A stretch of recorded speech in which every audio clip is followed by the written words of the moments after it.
Hello नमस्कार दोस्तों, आपके अपने YouTube चैनल पर स्वागत है।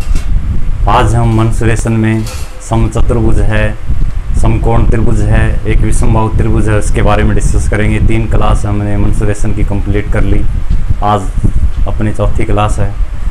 जैसे आज हम पढ़ेंगे समचतुर्भुज। समचतुर्भुज क्या होती है? जिसकी चारों भुजाएं क्या होती हैं? बराबर होती हैं। जैसे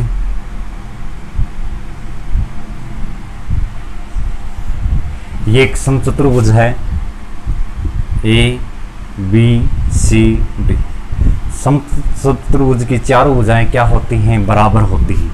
जैसे ये भुजा जितनी लंबी होगी उतनी ये होगी, सारी चारों भुजाएं क्या होंगी? इक्वल होंगी। फोर साइड सारी चारों भुजाएं इक्वल। ठीक है। अब एक चीज और थोड़ा ध्यान रखें, समचतुर्भुज के जो विकीर्ण है वो एक दूसरे को 90 डिग्री के एंगल पर काटते हैं। जैसे समचतुर्भुज का एक डायंगल्स है, समचतुर्भुज का ये दूसरा डायंगल्स है। जैसे इसने D1 कह दिया, इसे D2 कह दिया। समचतुर्भुज के डायंगल्स एक दूसरे को 90 डिग्री के एंगल पर काटते हैं। यहाँ पर 90 डिग्री के कोण पर काटेंगे इसी तरह। ठीक है। ये इंपॉर्टेंट कंसेप्ट है कि समचतुर्भुज के विकीर्ण हैं वो एक दूसरे को 90 डिग्री पर समद्विभाजित करते हैं, बाइसेक्ट करते हैं। समचतुर्भुज के विकीर्ण एक दूसरे को 90 डिग्री पर समद्विभाजित करते हैं,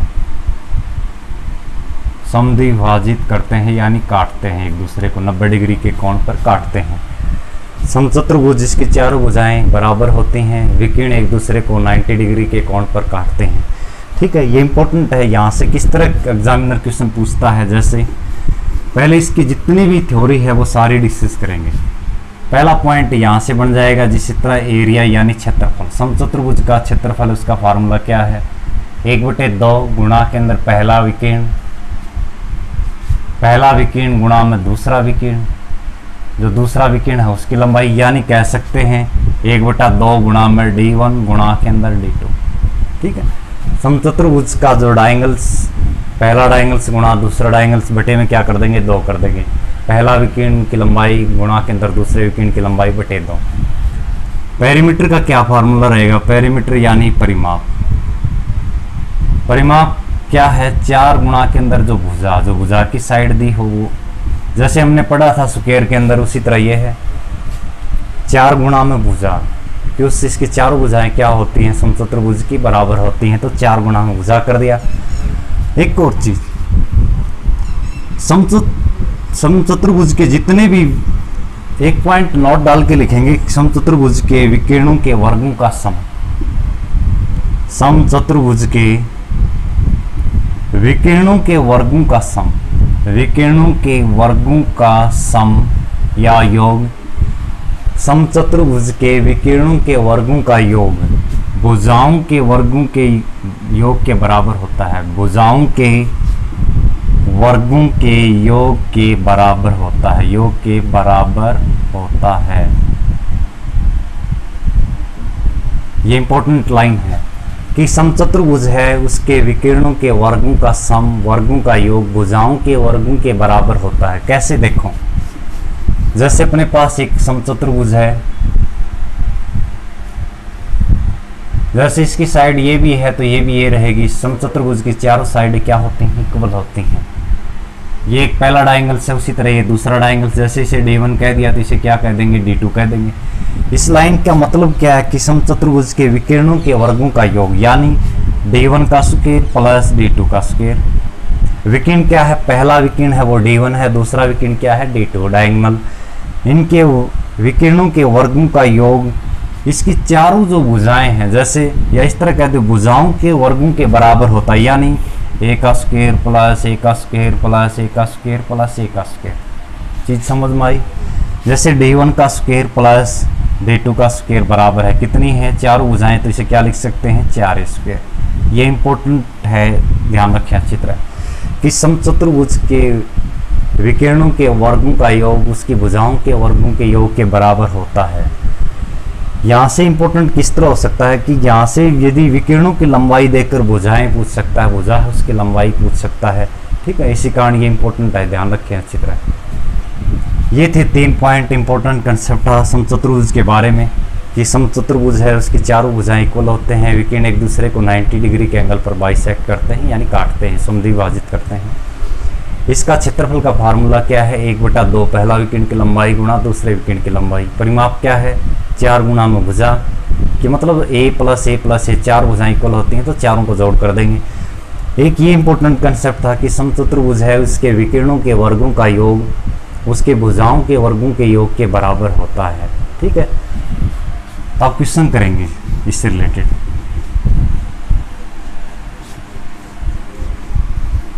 पहला क्वेश्चन लगाएं सर, किसी समचतुर्भुज की भुजाएं ज्ञात करें जिसके विकिरण 12 सेंटीमीटर और 16 सेंटीमीटर है। जैसे अपने पास एक समचतुर्भुज है, ठीक है, समचतुर्भुज की भुजाएं ज्ञात करनी है जिसका एक विकिरण 12 सेंटीमीटर है, दूसरा विकिरण है वो 16 सेंटीमीटर है। जैसे 12 सेंटीमीटर है, दूसरा है वो 16 सेंटीमीटर। अब थोड़ा समझें अच्छी तरह। जैसे एक डायंगल से एक विकिरण है वो 12 सेंटीमीटर, इसका मतलब 6 सेंटीमीटर यहाँ बच गया, 6 सेंटीमीटर यहाँ बच गया।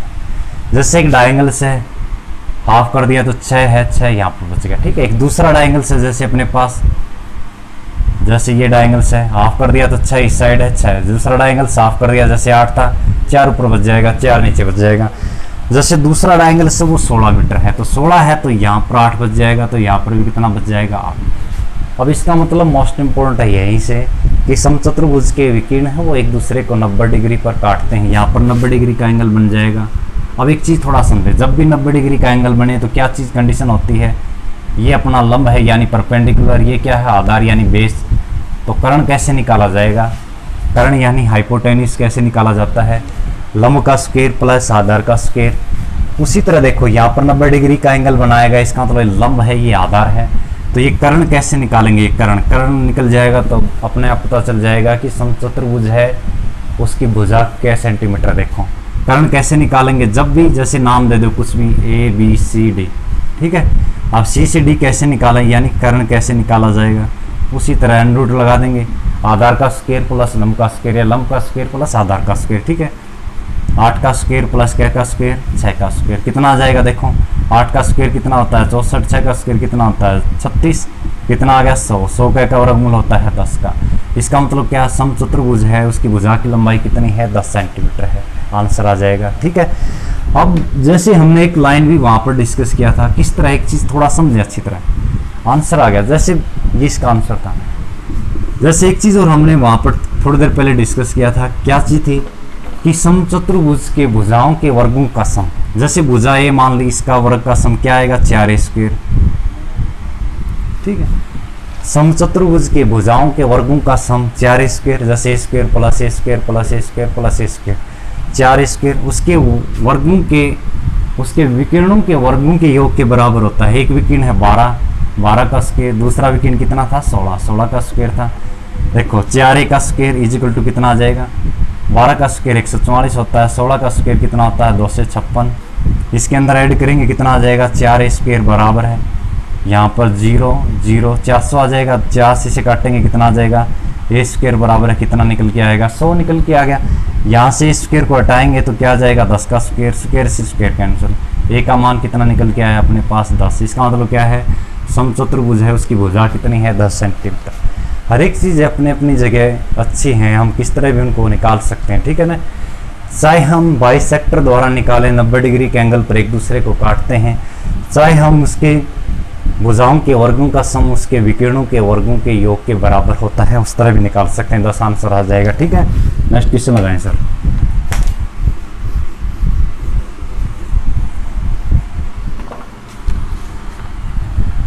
किसी समचतुर्भुज में दोनों विकिरणों की लंबाई 120 सेंटीमीटर और 90 सेंटीमीटर है, तो परिमाप ज्ञात करें। उसी तरह एक समचतुर्भुज है, पहला विकिरण है, उसी तरह दूसरा विकिरण है, नाम दे सकते हैं कुछ भी, ABCD कह दिया। ठीक है, समचतुर्भुज में विकिरण है उनकी लंबाई एक की 120 है, दूसरे की है 90 सेंटीमीटर, तो परिमाप ज्ञात करें। कैसे निकालें? या तो हम उसी तरह निकाल सकते हैं, इनके भुजाओं का परिमाप पूछा गया है। एक चीज़ थोड़ा समझे, परिमाप के लिए क्या चाहिए आपने को? 4 गुणा में भुजा यानी समचतुर्भुज की भुजा की लंबाई चाहिए अपने को, तो कैसे निकालेंगे देखो, या तो हाफ करके निकाल दें डायरेक्ट सीधा। कैसे देखो, जैसे 120 दी है तो 60 यहाँ पर है, 60 यहाँ पर है, ठीक है। उसी तरह ये अपने पास 90 है तो 45 यहाँ पर है, 45 यहाँ पर है, इसका हाफ कर दिया। तो यहाँ पर डी से सी कैसे निकालेंगे, यानी कर्ण कैसे निकालेंगे देखो, 45 का स्क्वायर कर देंगे प्लस क्या का स्क्वायर, 60 का स्क्वायर। 45 का स्क्वायर कितना होता है, 45 का स्क्वायर 5 5 25 2 आ जाएगा, 5 के 20 20 और 20 40 40 और 2 42 4 16 और 4 20 कितना होता है 2025 हो गया। प्लस उसी तरह 60 का स्क्वायर कितना होता है 36 होता है, ठीक है। अब इन दोनों को जोड़ कर देंगे, जैसे यहाँ से जोड़ किया कितना आ जाएगा 25 से कितना आ गया, डी से सी कितना आ जाएगा 5625 आ जाएगा। 5625 चेक करेंगे क्या का वर्गमूल होता है, डायरेक्ट कर लेते हैं चेक। जैसे 7 पे चल जाएगा 7 7 49 कितना बच जाएगा 25, 7 का दुगुना 14 आ जाएगा, क्या पे जाएगा 5 पे, ठीक है 5 पे 5 पर 25 14 70 2 72 आ जाएगा।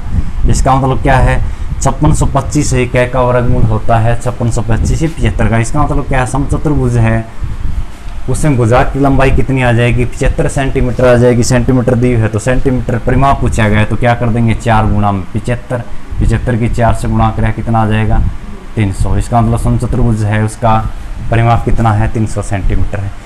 इस तरह निकाल सकते हैं, या फिर हम उस तरह निकाल लेंगे इनके भुजाओं के वर्गों का योग उसके विकिरणों के वर्गों के योग के बराबर होता है। किस तरह भी निकाल सकते हैं डायरेक्ट, ये थोड़ा ध्यान रखें। देखो 45 का स्क्वायर 2025 हो गया, 60 का स्क्वायर 36 हो गया, दोनों को ऐड किया तो कितना आ गया 5625। यहाँ से हम वर्गमूल निकाल देंगे, 49 से 7 से बजाएगा 7 तो 7 49 कितना बच जाएगा 7। वर्गमूल के अंदर 25 का 25 एज इट इज आएगा, ये नहीं 2 तार लिया, ठीक है। डबल में जोड़े के अंदर तरता है, 7 का दुगुना लेंगे यहाँ पर 14, फिर यहाँ पर 5 आ हुआ है तो 5 से गुणा करेंगे, ठीक है, ऊपर भी 5 चढ़ जाएगा। इसका मतलब 75 का है। नेक्स्ट क्वेश्चन लगाएं सर।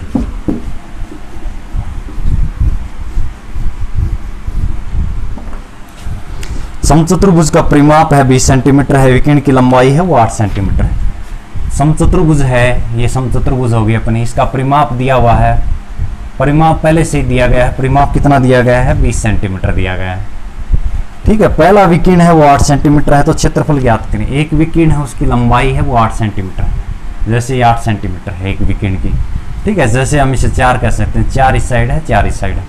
अब एक चीज थोड़ा समझे अच्छी तरह ध्यान से, बिल्कुल यहाँ से क्वेश्चन घुमा घुमा के बनाता है, ठीक है ना एग्जामिनर, बिल्कुल इजी है। बस 3 चीजें इंपॉर्टेंट हैं, क्षेत्रफल, वैसे परिमाप तो सभी को पता है 4 गुणा भुजा इजी है, क्षेत्रफल याद रखें। एक और वो चीज उसके विकिरणों के वर्गों का योग उसकी भुजाओं के वर्गों के योग के बराबर होता है। समचतुर्भुज में से सारे क्वेश्चन यहीं से बनते हैं।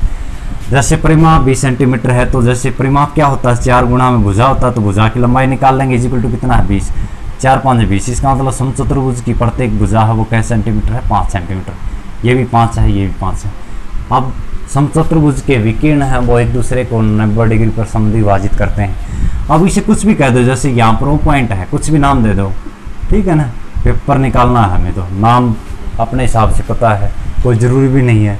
जैसे लंब है ये इसका आधार हो गया, तो अब कर्ण दिया हुआ है तो कैसे निकालेंगे देखो, पाइथागोरस थ्योरम पढ़ा हो तुमने, कर्ण का स्क्वायर बराबर है क्या होता है आधार का स्क्वायर प्लस किसका स्क्वायर लंब का स्क्वायर। यदि कर्ण में से मैं आधार का स्क्वायर घटा दूंगा तो लंब का स्क्वायर आ जाएगा, यदि कर्ण में से लंब का स्क्वायर घटा देंगे तो आधार का स्क्वायर आ जाएगा।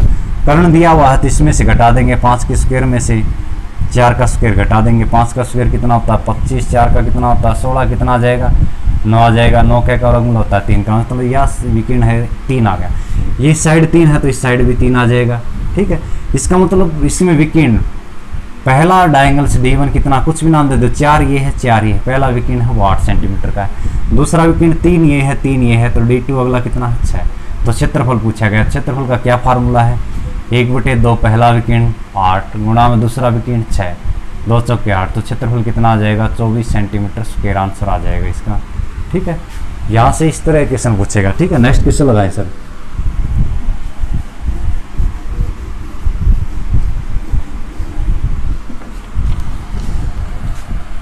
समचतुर्भुज का परिमाप है वो 100 सेंटीमीटर है, एक विकिरण 40 सेंटीमीटर, क्षेत्रफल परिमाप है 100 सेंटीमीटर दिया गया है, परिमाप 100 सेंटीमीटर है समचतुर्भुज का, तो 4 गुणा भुजा इज इक्वल टू कितना है 100, तो भुजा की साइड कितनी आ जाएगी 25, समचतुर्भुज भुजा की लंबाई है वो 25 सेंटीमीटर है। एक विकीर्ण है जैसे D1 दिया गया है 40 सेंटीमीटर, ठीक है। अब क्षेत्रफल पूछा गया है, एरिया पूछा गया है, तो कैसे निकालें? उसी तरह ये एक समचतुर्भुज हो गए, ठीक है। अपने पास ये इसका डायंगल से, ये दूसरा डायंगल से। जैसे एक भुजा की लंबाई ये 25 है, यहाँ पर एक दूसरे को बाइसेक्ट करते हैं 90 डिग्री पर। एक डायंगल 40 दिया हुआ है तो 20 यहाँ कह दिया, 20 यहाँ कह दिया, ठीक है। अब दूसरा डायंगल से निकालेंगे, तो कैसे निकालेंगे? उसी तरह 25 का स्क्वायर, कर्ण का स्क्वायर में से कुछ भी घटा दो, 20 का स्क्वायर घटा देना। 25 का स्क्वायर कितना होता है? 625 माइनस 20 का स्क्वायर कितना होता है? 400। कितना आ जाएगा? 2 से 25 आ जाएगा। 2 से 25 क्या का वर्गमूल होता है भाई? 15 का वर्गमूल होता है। इसका मतलब क्या है? 2 से 25 15 का होता है, तो ये साइड 15 है, तो ये भी कितनी है? 15। अब देखो D1 है वो 40 है, तो D2 कितना निकल के आएगा? देखो अपने पास 15 ये है, 15 ये है, तो दूसरा विकीर्ण कितना आ जाएगा? 30। क्षेत्रफल पूछा गया है तो 1/2 पहले विकीर्ण की लंबाई 40 है, गुणा में दूसरे विकीर्ण की लंबाई कितनी है? 30। आंसर आ जाएगा, 2 से काटेंगे 20, तो क्षेत्रफल कितना आ जाएगा? 600 सेंटीमीटर स्क्वायर, इसका आंसर आ जाएगा, ठीक है। ये थे हमारी समचतुर्भुज से रिलेटेड जितने भी क्वेश्चन थे, सारे कंसेप्ट हमने क्लियर किए यहाँ से, ठीक है। अब 2 ट्रायंगल और देखते हैं इसके बाद में, ठीक है, त्रिभुज से रिलेटेड। अगला पॉइंट, जैसे हमने 2 चीजें पढ़ी थी, जैसे वहां पर आयत पढ़ा था, वर्ग पढ़ा था, समचतुर्भुज पढ़ दिया, एक समबाहु ट्रायंगल पढ़ दी। तो 2 ट्रायंगल हम पढ़ेंगे जैसे अपने पास हैं। एक तो है अपने पास समकोण त्रिभुज,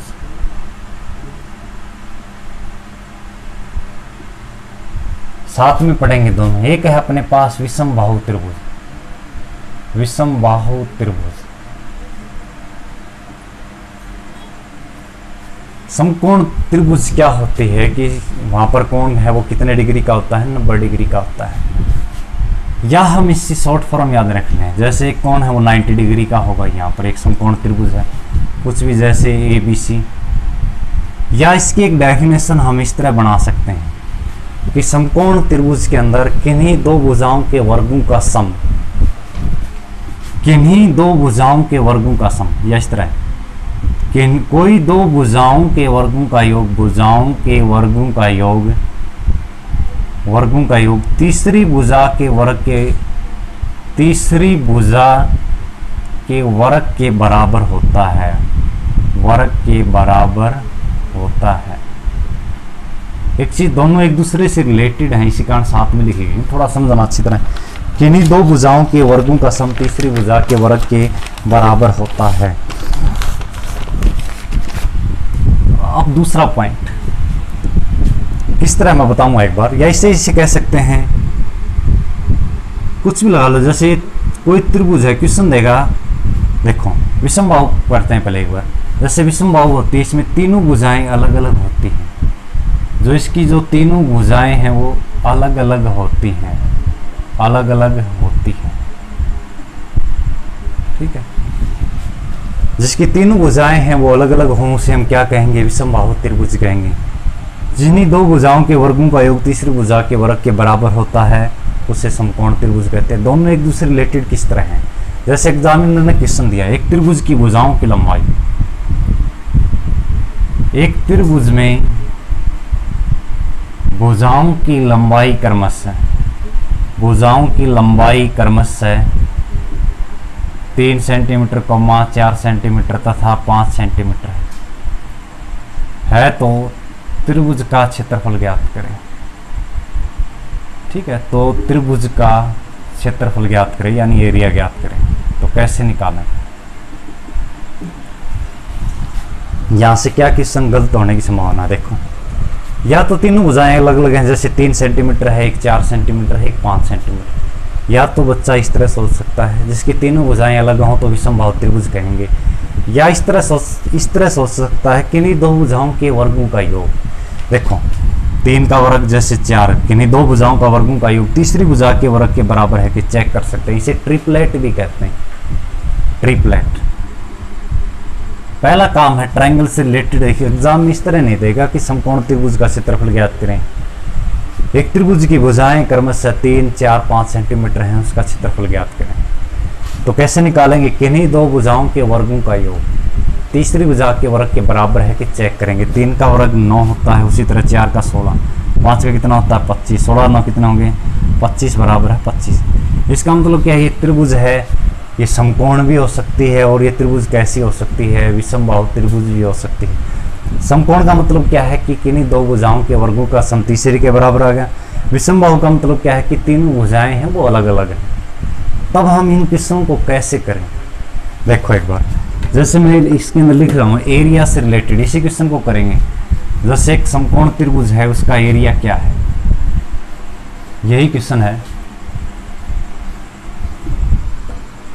समकोण जो त्रिभुज है उसका एरिया है, क्षेत्रफल का क्या फार्मूला है, यानी एरिया क्षेत्रफल। इसका क्या फार्मूला रहेगा, देखो 1/2000 गुणा ऊंचाई, बेस गुणा में हाइट। ठीक है, जैसे एक समकोण त्रिभुज है, ये इसका बेस यानी आधार है, ये इसकी हाइट है यानी ऊंचाई, हाइट यानी ऊंचाई, या लंब भी कह सकते हैं। ठीक है, और विषम बाहु त्रिभुज का एरिया का फार्मूला क्या है, विषम बाहु त्रिभुज का एरिया जब भी निकालना हो इसका एरिया, तो इसके लिए क्या है, हीरोन फार्मूला हमने पढ़ा है। एरिया जब भी निकाला जाए तन रूट इंटू एस माइनस ए, दूसरा एस माइनस बी, तीसरा क्या जाएगा एस माइनस सी। एस है सेमी पेरीमीटर, अर्ध परिमाप बोलते हैं। एस कैसे निकलेगा, ए प्लस बी प्लस सी बटे में क्या कर देंगे, तो एस का मतलब है सेमी पेरीमीटर यानी अर्ध परिमाप, सेमी पेरीमीटर यानी अर्ध परिमाप, याद रखें ये चीज भी। ठीक है, आप देखो ऐसी किस्म को हम करेंगे। समकोण त्रिभुज का क्षेत्रफल का फार्मूला क्या है, 1/2000 गुणा ऊंचाई।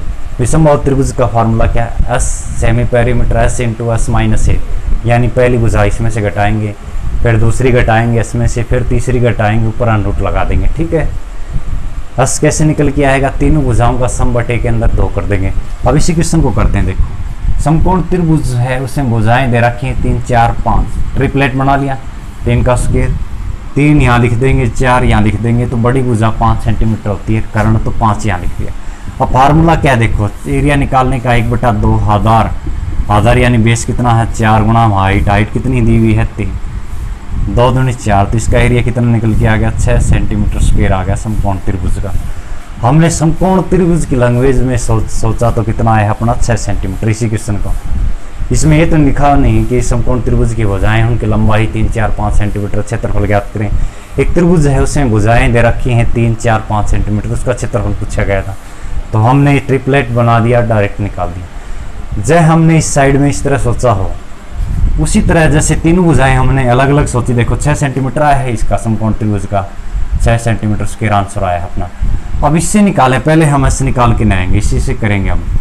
ऐसे निकालेंगे, तीनों का सम करेंगे, 3 + 4 + 5 बटे के अंदर 2 कर देंगे। 5 और 4 कितना आ गया 9, 9 और 3 कितना आएगा 12 बटे में 2, तो बस कितना निकल के आया अपने पास 6। तो घटाएंगे 6 इंटू, देखो डायरेक्ट घटा देंगे, 6 गुणा में 6 माइनस ए कितनी है अपने पास 1 3 है, तो 6 - 3 कितना आ जाएगा 3। अगला एस माइनस बी, 6 - 4 कितना आ जाएगा 2। अगला 6 - 5 कितना आ जाएगा 1। इनकी गुणा करो, देखो 6 3 18, 18 दूनी 36, 36 का वर्गमूल होता है 6 का। तो विषम बाहु त्रिभुज का एरिया कितना आ जाएगा 6 सेंटीमीटर स्क्वायर आ जाएगा। इससे भी कितना आया हुआ अपने पास 6 सेंटीमीटर स्क्वायर आया हुआ है। हम इस तरह सोचकर हम इनको निकाल सकते हैं। ठीक है, यदि किसी ने इस तरह सोच लिया कि समकोण त्रिभुज है उसमें ट्रिपलेट का केस है, तब इसका एरिया निकाल देंगे। यदि किसी ने इस तरह सोच लिया कि तीनों भुजाएं इसकी अलग अलग हैं, तो भी इसका फार्मूला लगाकर हम यूज करके निकाल सकते हैं। दोनों के अंदर सेम चीज़ें हैं।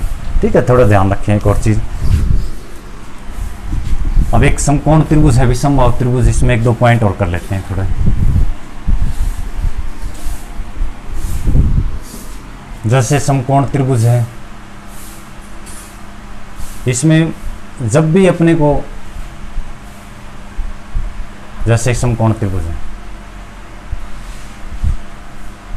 ठीक है।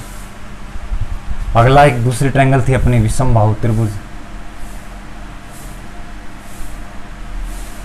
समकोण त्रिभुज में जैसे हमने पढ़ लिया क्षेत्रफल 1/2000 गुणा ऊंचाई था। अब परिमाप कैसे याद रखें, इसका परिमाप के लिए क्या चीज़ है, तीनों को जोड़ कर देंगे। जैसे a + b + c, तीनों भुजाओं का सम, या इस तरह याद रखो परपेंडिकुलर बेस प्लस हाइपोटेन्यूज, इसका सम कर देंगे। उसी तरह इसका पेरीमीटर कैसे निकाला जाता है, जैसे हमने पढ़ा था एस इंटू क्या होता है, ए प्लस बी प्लस सी बटे के अंदर 2 अर्ध परिमाप होता है। अब क्या कर देंगे, जैसे 2 की 8 से गुणा कर देंगे, 2 हो जाएगा इज इक्वल टू क्या आ जाएगा, ए प्लस बी प्लस सी। अब ये क्या बन जाएगा, पेरीमीटर बन जाएगा। एस होता है अर्ध परिमाप, यदि इसे दुगुना कर देंगे तो परिमाप बन जाएगा, तो इसका मतलब इसकी साइड का सम भी यही होता है। ठीक है, दूसरा पॉइंट, जब भी अभिलंब, जैसे एक समकोण त्रिभुज है, इसमें एक अभिलंब है, जैसे नाम दे दिया A B C, B D यानी अभिलंब जब भी निकालना हो तो कैसे निकालेंगे, क्या कर देंगे, परपेंडिकुलर अपना ये बेस है, ये अपने क्या है हाइपोटेन्यूज है। ठीक है, पी बी एच याद रख ले सीधा। जब भी इसकी निकालनी है अभिलंब की चाहिए तो पी गुणा के अंदर बी बटे में क्या कर देंगे, एच कर देंगे। ये थोड़ा ध्यान रखें, ये इंपॉर्टेंट कंसेप्ट हो सकता है। ठीक है, इसे अच्छी तरह करें। एक पॉइंट और थोड़ा कर लेते हैं, जैसे ये है अपने पास अभिलंब पी बी बटे में एच है, जब भी अंतवर्त, ये कोई खास इतनी इंपॉर्टेंट सी भी नहीं है कि हम कि हर एक ट्रायंगल के अंदर अर्धवर्त है उसकी रेडियस कैसे निकालें, बाह्यवर्त की कैसे निकालें। यदि इसमें याद रखना चाहते हो 2 और याद रख लेना। ठीक है, अंतवर्त की त्रिज्या पूछ ले समकोण त्रिभुज में, अंतवर्त की एक पूछ सकता है, बाह्यवर्त की, तो कैसे निकालें। जब भी अपने को अंतवर्त की त्रिज्या पूछी जाए तो कैसे निकालेंगे, p plus B minus H बटे में क्या कर देंगे 2। बाह्यवर्त की जब भी पूछी जाए तो हाइपोटेन्यूज का हाफ कर देना, आंसर आ जाएगा। ठीक है, परिमाप क्या है, p plus B plus H, उसी तरह इसके अंदर भी ये होते हैं a plus B plus C, तीनों का सम। अभिलंब की ऊंचाई जब भी पूछी जाए p b की गुणा करेंगे, अच्छे से डिवाइड कर देंगे। अंतवर्त की त्रिज्या पूछी जाए समकोण त्रिभुज के अंदर, देखो ये एक समकोण त्रिभुज है, उसके अंदर अंतवर्त तो क्या करेंगे, p plus B minus H बटे के अंदर 2। समकोण त्रिभुज के अंदर बाह्यवर्त की पूछी जाए तो हाइपोटेन्यूज का हाफ कर देंगे, आंसर आ जाएगा। ठीक है, ये दोनों रिलेटेड हैं, याद रखें। ये थी हमारी मेंसुरेशन की क्लास। ठीक है, इसके बारे में एक समद्विबाहु ट्रायंगल है, एक समांतर चतुर्भुज है समद्विबाहु। ठीक है, 2 भुजाएं इसके अंदर इक्वल होती हैं, एक अपनी समांतर चतुर्भुज है। कल हम ये डिस्कस करेंगे और इनसे रिलेटेड क्वेश्चन डिस्कस करेंगे, फिर एक क्लास को लेकर बाद में हम फिर सर्कल को स्टार्ट करेंगे, फिर बाद में 3 वॉल्यूम है, ये सारी क्लासेज करेंगे। Thank you very much.